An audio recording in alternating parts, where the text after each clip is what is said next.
परेशानी जो है जनमानस को नहीं झेलना पड़ेगा। निश्चित रूप से उसकी निकासी की अस्थायी व्यवस्था करनी होगी। पहले के समय में यह पाटलिपुत्र था, विश्व गुरु रहा है, ज्ञान तो सब जगह देते रहा है, लेकिन विगत कुछ समय में वो व्यवस्था, वो ज्ञान की बातें, सामंजस्य बैठाने की बात लोग कमी आ गई है। आज के समय में जो वैज्ञानिक कहे जाते हैं वो पुराने समय में ऋषि मुनि होते थे। अब उन लोगों के बीच में सामंजस्य बैठा कर एक पूरा का पूरा स्ट्रेटजी प्लान करना होगा कि किस प्रकार पानी का निष्कासन हो सकता है। अब क्या है, नमामि गंगे का भी प्रोजेक्ट चल रहा है, उसके तहत भी पानी निकासी की व्यवस्था चल रही है। जितनी आबादी बढ़ी है उसके हिसाब से हम लोग के नाले की व्यवस्था, ये सारी व्यवस्था करना होगा, सम्प हाउस की व्यवस्था। तो निश्चित रूप से हम लोग इस वाटर लॉगिंग की समस्या से निजात पा सकते हैं। पाटलिपुत्र बहुत पुरानी शहर है और वाटर लॉगिंग का परेशानी यहाँ नहीं था, हुआ है शहरीकरण होने के बाद हुआ है, लेकिन उसके अनुपात में नालों पर व्यवस्था पर थोड़ा कम ध्यान है। पटना नगर निगम के जो भी कमान जिनके हाथों में रहा, वो जब बारिश का समय आता है उस समय नींद खुलती है, तो वो समस्या है। हम लोगों को कुछ अगले वर्षों तक आबादी को देखते हुए प्लान्ड वे में इस व्यवस्था को करेंगे, ये समस्या भी दूर होगी, निश्चित रूप से दूर होगी। सर, पटना के मेयर सीता साहू जब मेयर बनी थी तो कुछ ही क्षणों बाद जो है कि पटना में पूरे जलमग्न हो गया था। उस पीरियड, उसके पहले बोली थी कि जो है पटना को अब डूबने से अब डूबने नहीं देंगे। 2 साल के अंदर में जब उनसे पूछा गया तो बोले कि 2 साल के अंदर में इसका जो है निराकरण कर देंगे। फिर भी पटना इतने भयंकर रूप धारण कर लिया कि पूरे पटना को डुबा दिया। इस पर आप क्या कहें? देखिए, बात है जब एक व्यक्ति इसका निराकरण नहीं कर सकता है निश्चित रूप से, और लेकिन वही व्यक्ति जब किसी सरकारी संस्थान के पद पर बैठता है तो उसके पास संसाधन होते हैं, सामंजस्य बैठाने का एक अपना आधार होता है। हमें हर चीज़ का ज्ञान एक ही व्यक्ति को हो, ये तो हो ही नहीं सकता, लेकिन किस प्रकार वाटर लॉगिंग को समाप्त किया जा सकता है उसको सामंजस्य बैठा करके वैज्ञानिकों के साथ मनन करने की आवश्यकता है। तो इसके मतलब है कि झूठ माने नमामि गंगे प्रोजेक्ट उसमें बहुत कार्य करेगी, लेकिन उसके अलावा ये मेयर के पद पर जो भी व्यक्ति बैठे उनका दायित्व बनता है कि शहर के सभी समस्याओं को निराकरण करने का काम करें, जिसमें से एक वाटर लॉगिंग भी प्रमुख समस्या है। उस समस्या को दूर करने के लिए एक पूरा का पूरा प्लान बनाने की आवश्यकता है। ऐसे ही बोल देने से थोड़ा ही होने वाला है। पूरा अंग्रेज़ों के समय में ये नाला जो बना हुआ है, नाला रोड जिसको आप कहते हैं, वहाँ भी व्यवस्था करने की आवश्यकता है। वो नाला जो है यहाँ का वाटर लॉगिंग को बहुत अधिक अच्छे ढंग से उसको समाप्त करता था।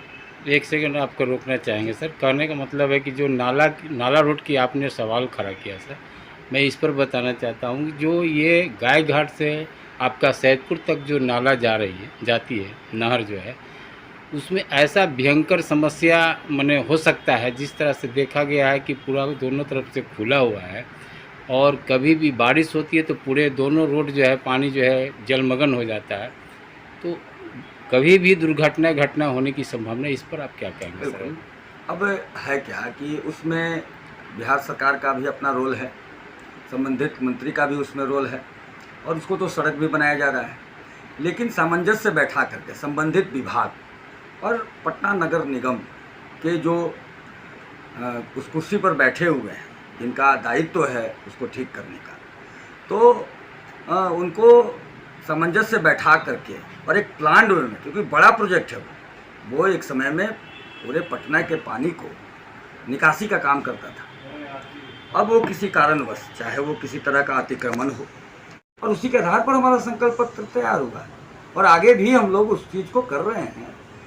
और संपूर्ण रूप से हर दृष्टिकोण से कहाँ की क्या समस्या है उसको दूर करने का पूरा का पूरा निवारण का जो बनाया जा रहा है वो संबंधित लोगों से राय लेने के बाद ही बनाया जा रहा है। और इसमें हम लोग राज्य सरकार, केंद्र सरकार, जनमानस, कर्मचारी, पदाधिकारी सभी के बीच सामंजस्य बैठाते हुए शहर के बच्चे, बूढ़े, महिलाएं, युवा, रेहड़ी पटरी वाले, कर्मचारी, पदाधिकारी सभी की समस्याओं को किस प्रकार से दूर किया जा सकता है, ये सब पर विचार करते हुए कार्य किया जाएगा। चूँकि मेयर जो है, जैसे ये मकान, इस मकान का जो मालिक होंगे, जो कर्ता धर्ता होंगे, वो सिर्फ नाली सफाई करने के लिए थोड़ी है कि नाली साफ हो जाएगा तो मकान तो हर दृष्टिकोण से सही रहेगा। वैसे ही मेयर जो है, अभी जनमानस क्या जान रही है? जनमानस तो जानते ही नहीं है कि मेयर का कार्य क्या है, क्योंकि मेयर उस लायक है नहीं, थे नहीं पिछले कुछ समय से। बस वो तो यही जान रही है कि नाला सफाई, साफ सफाई और इस तरह का वाटर लॉगिंग की समस्या सिर्फ नहीं हो, लेकिन वो भी पूरा नहीं हो पा रहा है।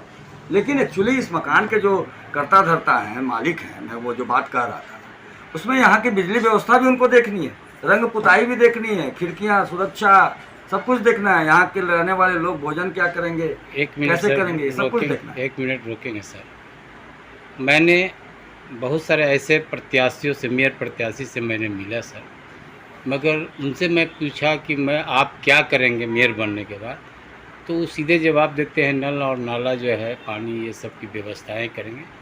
मगर आपकी तर्क में, आपकी जो जिस तरह से आपने तर्क दे रहे हैं सर, इसमें लगता है कि कुछ अलग यूनिक टाइप का है। ऐसा आखिर उन लोगों की ये दिमाग में ये क्यों आता है कि केवल नाला और जो है कि सफाई के लिए ही मेयर खड़ा होते हैं, जबकि आपने बहुत बड़ा बड़ा तर्क दिए इसमें से। आप देखिए,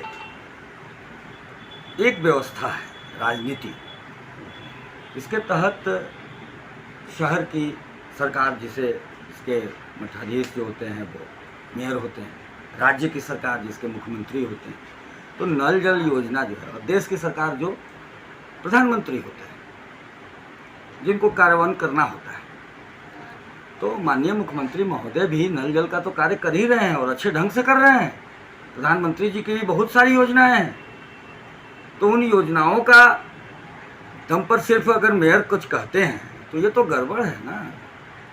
मेयर, किसी भी शहर के मेयर जो है, उनकी पूरी की पूरी व्यवस्था, मेरी बात अधूरी रह गई थी उसमें, तो पूरी की पूरी वही मैं बताना भी चाह रहा था कि जैसे एक मकान का रक्षक, मकान का जो कर्ता धर्ता होता है, उसको उस मकान में रहने वाले लोगों के साथ साथ सब कुछ देखना होता है, वैसे ही मेयर को शहर की सारी बातों को ध्यान देना है।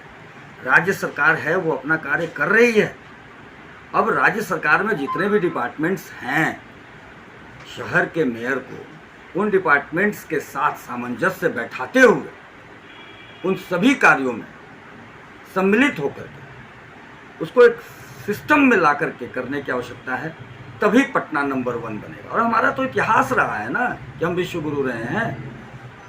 तो आज क्या हो गया, 82वां पोजीशन, और यहाँ भारत शहर का जो सबसे बढ़िया शहर है, नंबर 1 शहर है, वो इंदौर हो गया है। अरे चाणक्य हमारे, आर्यभट्ट हमारे, चंद्रगुप्त हमारे, अशोक हमारे, चिकित्सा विज्ञान के सुश्रुत हमारे, गणित विज्ञान, अर्थ विज्ञान, युद्ध विज्ञान, चिकित्सा विज्ञान, सब तो हमें हमारे ही से ज्ञान गया है।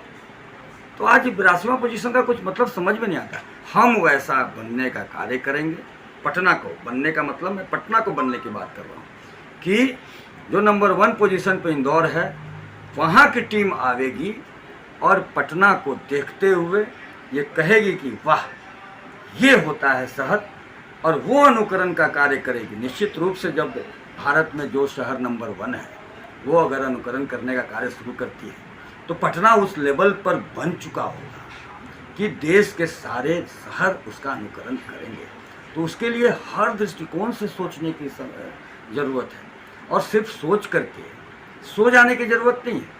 सोच करके संबंधित लोगों के साथ, सरकारों के साथ सामंजस्य बैठा करके, बजट से ले करके पूरा क्रियान्वयन तक उस कार्य को करना होगा।